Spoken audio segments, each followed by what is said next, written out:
Washington. Just wanted to let you know that I come from a train family. And so I've been all the way across the United States as 3 times, as well as my father was the taxes, he worked with the taxes for the Northern Pacific and the Burlington Northern for several years, and knowing all the tax assessors all the way across Montana. So I have a little bit of experience with rails, as well as also being an environmental activist, and I've been working on this issue since 2012.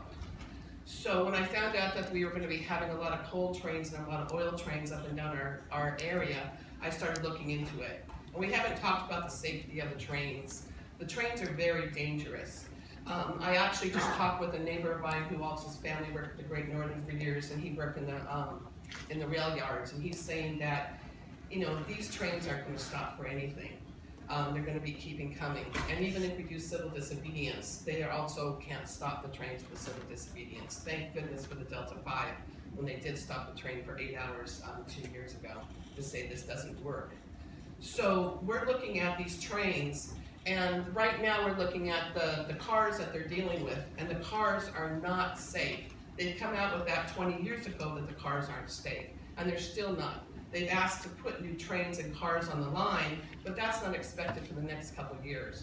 So we also have to look at that because they aren't safe. We've already talked about what happened in Montreal, but if any of these cars, because I've been looking and going to the gorge, looking at the Columbia River, looking up and down the Puget Sound, and what would happen if any one of these cars at any time fell into these rivers.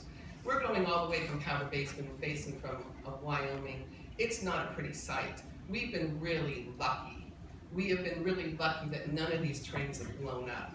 And then when you come to the coal, every coal car, 600 pounds of coal per coal comes flying off those trains. And that's going into our water systems. Now, if any of those trains fell into our waters, we're done. So now we have the Lummi. And we have the Lummi who have fishing rights. We've said yes that we are going to support these fishing rights. And the Lummi, their practices, as well as all Native American practices, and they're looking to the 7th generation. 30 seconds, please. Thank you. In 1855, that was 160 years ago. That's our 7th generation. We are in the 7th generation.